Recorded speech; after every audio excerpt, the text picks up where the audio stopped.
Hello everyone, welcome back to my channel Smita's good life and मैं हूँ स्मिता। कैसे हैं आप सब? I hope all of you are doing great. मैं भी बहुत अच्छी हूँ। और ये है संध्या अर्घ के सुबह का टाइम जब लिक्कू सारा फल धो रहा था। सुबह नहा धोवा कर और वो सारा फल धो के और रख दिया। उसके बाद वो नहा वहा कर फिर भाभी के साथ आ गया छठ महापर्व का जो मेन प्रसाद होता है ठेकुआ, उसे बनाने, क्योंकि मेरी तबीयत बिल्कुल ख़राब हो गई थी। एक्चुअली खरना के दिन जब मैंने खीर और रोटी वाला बनाया था, अगर आप लोग मेरा लास्ट ब्लॉग देखे होंगे तो आपने देखा होगा, तो उस वक्त बहुत ज़्यादा धुआं हो गया था लकड़ी की आग से, और मुझे बहुत प्रॉब्लम है माइग्रेन का। तो वो धुआं से मेरे को इतना ज़्यादा मेरी तबीयत ख़राब हो गई, बहुत भयंकर सा सर में दर्द हुआ और वॉमिटिंग टेंडेंसी होने लगा बहुत ज़्यादा। तो मैं तो कुछ कर ही नहीं पा रही थी संध्या वाले अर्घ के दिन। तो ये तो लिक्कू था, उसने बोला आप थोड़ी देर आराम कर लीजिए, मैं नहा लेता हूँ। और नहाकर वो फास्टिंग किए हुए था, क्योंकि ये जो छठ वाले कमरे में ना बिना नहाए या बिना फास्टिंग के कोई आ भी नहीं सकता है। जैसा कि मैंने आपको पिछले व्लॉग में बनाया कि बहुत स्वच्छ तरीके से ये पर्व मनाया जाता है। तो लिक्कू सुबह से ही नहा वहा कर फास्टिंग करके सबसे पहले उसने प्रसाद सारा धोया, जैसा कि आपने देखा, और फिर ये लग गया भाभी के साथ ठेकुआ बनाने। भाभी उसे ये करके दे रही थी और वो तल रहा था। और उसके बाद मेरी तबीयत थोड़ी सी अच्छी लगी, फिर भी आप देख सकते हैं मेरे फेस से कि क्या हालत मेरी हो रखी थी। तो जब मैं दोपहर हुआ तो मैं नहा वहा के आ गई ऊपर कि चलो बैठ के जो भी मैं थोड़ा बहुत कहूँगी, क्योंकि सूप और दौरा सरियाने का टाइम हो गया था। सूप जो अरेंज होता है और दौरा जो अरेंज होता है ना, तो वो उसका भी एक नियम होता है। तो लिक्कू को वो सब चीज़ें पता था नहीं, तो फिर मैं आ गई ऊपर नहा वहा के और बैठ गई। मैंने सोचा कि चलो मैं बता देती हूँ, वैसे वैसे वो कर रहा था। तो सूप को ना 5 बार पहले वो आयपन से, हमारे यहाँ तो आयपन, घी और सिंदूर, तीनों चीज़ से उसे टीका जाता है। आयपन होता है चावल का, भिगोया हुआ चावल को पिस के हल्दी के साथ, और जो ये बनता है, पेस्ट बनता है, उसे आयपन बोलते हैं। उसी से हम लोग उसे पहले सूप और दौरा को टीकते हैं, फिर घी और सिंदूर से भी टीकते हैं, और उसके बाद जोरा जोरा फल हम लोग हर सूप पे डालते हैं। तो बस हम भाभी और लिक्कू तीनों मिलके ये कर रहे थे। और मैं तो बता ही रही थी, जितना हो सक रहा था मैं कर रही थी। मुझसे तो ज़्यादा हो भी नहीं पा रहा था, बट फिर भी जितना हो रहा था मैं कर रही थी। और हम लोग तीनों ने मिलके सारा पहले दौरा सूप अरेंज किया, सूप सरियाया, उसके बाद फिर दौरा अरेंज किया। और यहाँ पे तो मैं 4 सूप लेती हूँ। मम्मा का एक जो यीशु के लिए सूप था, मन्नत मांगा था मम्मा ने, तो जो वो बांस का जो सूप होता है उसके साथ एक सोने का भी सूप मम्मा ने बोला था, यीशु के लिए मन्नत मांगा था कि सब कुछ ठीक ठाक हो जाएगा तो फिर यीशु अच्छे से हो जाएगा, तो मम्मा सोने के सूप से अर्घ देगी। तो सोने के सूप का मतलब है कि इतना बड़ा सूप तो इंसान नहीं बना सकता, तो वो छोटा सा सूप है और ये सूप के अंदर डला जाता है, बांस वाले सूप के अंदर उसे रख के, और उस पर 2 सूप का फल अरेंज किया जाता है। जैसे जोड़ा जोड़ा फल हम एक सूप पे डालते हैं, तो उस पर 4-4 फल डलाएगा, मतलब कि 2 सूप का फल एक ही सूप पे होता है, तो वो थोड़ा हैवी हो जाता है। तो वो मेरा होता है, और फिर 2 अलग से सूप होता है, और भाभी का 2 सूप और मेरा 4 सूप। तो थोड़ा बहुत टाइम लग जाता है अरेंज करने में, दौरा और सूप, बस वही हम लोग कर रहे थे। और सारे फल को भी टीका जाता है, एक एक फल जो हुआ, ठेकुआ जो बनता है वो, या चावल का जो लड्डू बनता है जिसे हमारे यहाँ लड़ुआ बोलते हैं, वो भी टिकाता है। तो बस सारा कुछ हो गया था। तो उसके बाद मैं हो गई थी रेडी, मतलब कि जो साड़ी पहन के मैं संध्या अर्घ दूंगी वो पहन ली थी। और यहाँ पे सारे लोग आ गए थे, भैया, हस्बैंड और लिक्कू, तीनों लोग मिलके दौरा ऊपर पहुंचाएंगे घाट पे, जहां हमने घर पे ही अर्घ दिया था छत पे। तो बस हमारा घाट तो वही हुआ। तो ये लोग दौरा लेके निकले छत पे जाने के लिए, हस्बैंड लिए, भैया लिए, और फिर लास्ट में निकलता है लिक्कू। और लिक्कू उसके बाद मैं लिक्कू के साथ ही मैं भी घाट पे जाती हूँ, मतलब कि छत पे जाती हूँ। फिर उसने बोला कि आइए थोड़ा सा एक पिक्चर क्लिक करवा लेते हैं, तो मैंने बोला कि ठीक है आओ जल्दी। करो। तो बस वही था, हम लोग जा रहे थे संध्या अर्घ देने, और ये वाला 2-2 सूप का तीनों लोगों ने दौरा उठाया था। 2 सूप का दौरा लिक्कू ने, फिर हस्बैंड ने और भैया ने। और फिर यहाँ पे बस लिक्कू के साथ एक आध पिक्चर क्लिक करवाई, और फिर हम लोग निकल पड़े घाट के लिए, घाट जाने के लिए, मतलब कि छत पे जाने के लिए, जहां हमारा घाट था। हम लोग छत पे ही अर्घ देंगे।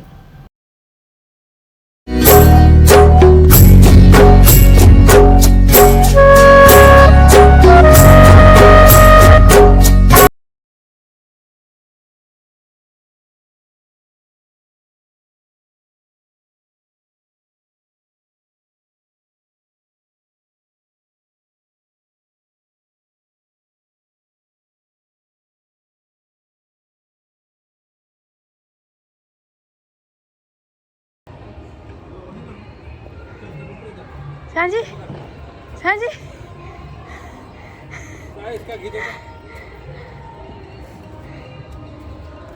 चलो ला चलो करो। अरे बेटा ये जब तक मानते करो उधर चलो जीशु तो गया है बाहर। तो सब लोग छत पे आ गए थे, लास्टली लिक्कू आया था, और लिक्कू के बाद हम लोग पीछे से आ रहे थे, और टाइम बिल्कुल हो चुका था अर्घ देने का।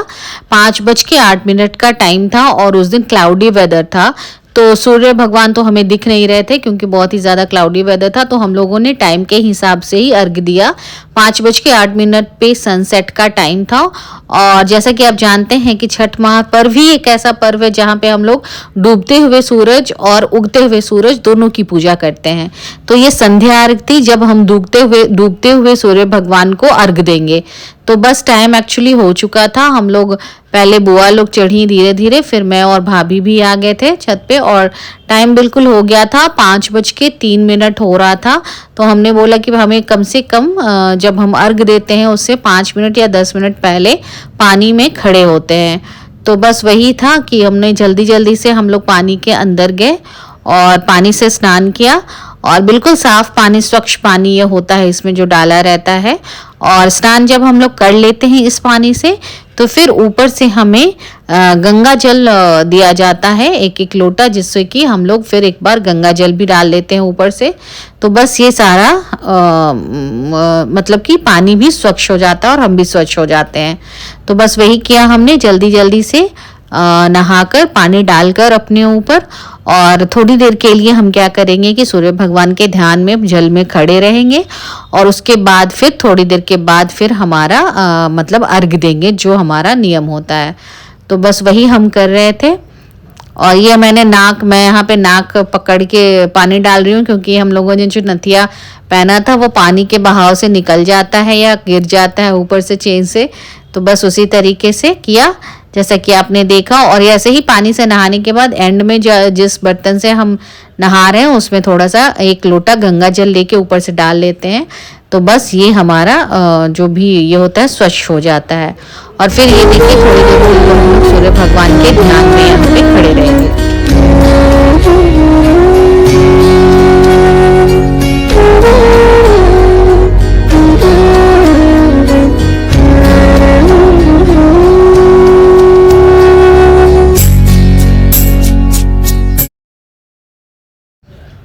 अर्घ देने से पहले भी जो नियम होता है, जो व्रती होती हैं वो अपना आंचल का जो ये होता है वो हाथ पे लेके इस तरह से उस पे टीका जाता है। पहले सिंदूर लगाया जाता है। सिंदूर के लिए सबसे पहले नाक से लेके सर तक घी लगाते हैं और उसके बाद सिंदूर लगाते हैं।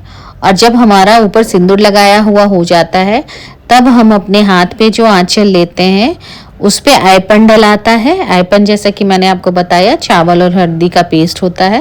पहले आयपन से उसे 5 बार टीका जाता है, और फिर घी से ऊपर से 5 बार टीका जाता है, और उसके बाद सिंदूर, और फिर ऊपर से हम लोग थोड़ा सा अक्षत और फूल डालते हैं, और तभी हम सूप लेते हैं, और तब सूप लेके हम अर्घ देते हैं। तो बस ये मेरी बुआ थी, सबसे छोटी वाली बुआ संजू बुआ, वो कर रही थी ये विधि। और उधर फिर मेरा होने के बाद भाभी को उन्होंने सेम चीज किया। और ये रहा मेरा डबल वाला सूप, जो कि मैंने बोला था ना आपको कि सोना का सूप इसी के ऊपर रखा हुआ है, और उसके ऊपर 2 सूप का फल रखा हुआ था, तो काफ़ी हैवी हो गया था, मैं लेके घूम नहीं पा रही थी, तो लिकू को अंदर आना पड़ा पानी के अंदर और वो मुझे सपोर्ट करके सहारा देके फिर मैंने उसने अर्घ दिलवाया। और जितने लोग होते हैं उतना जब वहाँ पे सूप पे दूध ढारते हैं। तो बस यही है। एक बार तो मेरा तो 2 सूप का हो गया और उसके बाद ये जीशु है, जितने भी बच्चे होते हैं बड़े होते हैं सब लोग दूध ढारते हैं सूप पे अर्घ देते समय। तो मेरा तो 1 राउंड हो गया था और सेम सेकेंड राउंड में भी सेम प्रोसेस होता है, नाक से सिंदूर और फिर हाथ पे ऐपन घी दूध फूल अक्षत। और फिर सेकेंड टाइम जो सूप था मेरा थर्ड वाला वो लिक्कू जीशु दे रहा था और लिक्कू से बता रहा था कि कैसे कैसे क्या करना है और वो कर रहा था। क्योंकि जैसा कि मैंने पहले भी कहा कि इसमें वॉलंटरली लोग हेल्प करते हैं, सेवा करते हैं और जितना सेवा करते हैं उतना उन्हें पुण्य मिलता है। फिर ये हस्बैंड सब लोग दूध ढार रहे थे। और इसमें क्या होता है ना, जब आप सूप ले लेते हैं ना तो आपको 5 टाइम्स घूमना पड़ता है और उसके बाद फिर जितनी बार आप घूमिएगा वो एक तरह से सूर्य देव का परिक्रमा ही होता है करके, और उसके बाद फिर लोग वापस उस सूप को रखते हैं और फिर आंचल को अपने पानी में धोते हैं और फिर से एक बार नहाते हैं पानी से और फिर अलग नेक्स्ट सूप लेते हैं। तो वही था, ये मेरा लास्ट सूप था और मैंने सेम प्रोसेस से फिर उसका भी अर्घ दिया। और चूंकि क्लाउडी वेदर था जैसा कि मैंने कहा और हम लोग टाइम के हिसाब से हम लोगों ने अर्घ दिया था, तो क्या शाम जल्दी हो गई थी, मतलब अंधेरा हो रहा था और इतना सुंदर लग रहा था घाट पे जब ये सूप सारा रखा हुआ उस पे दिया जल रहा था ना कि मैं क्या बताऊं। उसके बाद क्या होता है, जब अर्घ खत्म होता है तो हम लोग शाम के टाइम सिर्फ हुमाद करते हैं जला के और उसके बाद कपड़े चेंज करके हम लोग नीचे चले जाते हैं। तो ये हमारा संध्या अर्घ का व्लॉग खत्म होता है। अगर मैं चाहती तो सुबह वाला अर्घ का भी व्लॉग डाल सकती थी, बट व्लॉग बहुत लंबा हो जाता।